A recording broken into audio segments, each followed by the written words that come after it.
दोस्तों आज कंपटीशन जीतने की खुशी में मैं टीचर से छुट्टी लेने आई हूँ। फिर मैं टीचर के पास जाती हूँ। टीचर मुझे मना ली, नहीं जाना, मुझे मंडे को एक दिन की छुट्टी चाहिए। अरे बेटा, अगले मंडे तुम्हारी परीक्षा है और तुम उसी दिन छुट्टी मांग रही हो। परीक्षा बहुत जरूरी होती है बेटा। परीक्षा के बाद मैं तुम्हें छुट्टी दे दूंगा। Thank you teacher. और मैं वहाँ से बाहर आ जाती हूँ। बाहर आते ही कार्तिक मेरी किताब लेकर मुझे चिढ़ाने लगता है। ये किताब तुम्हें कहाँ से मिली?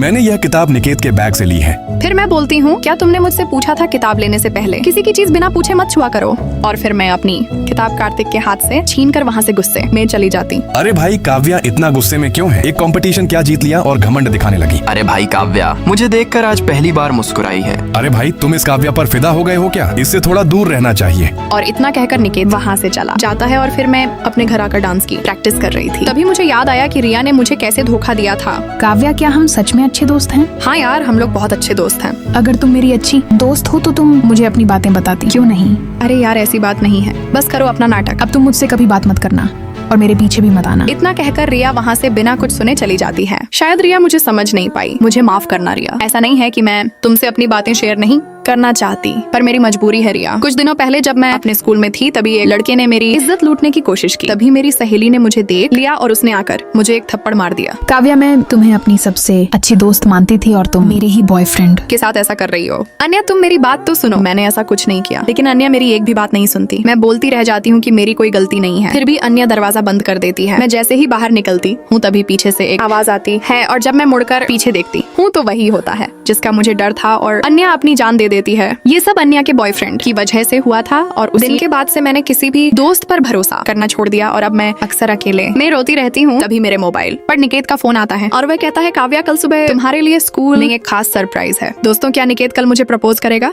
ये जानने के लिए चैनल को सब्सक्राइब करके लाल दिल कमेंट करें।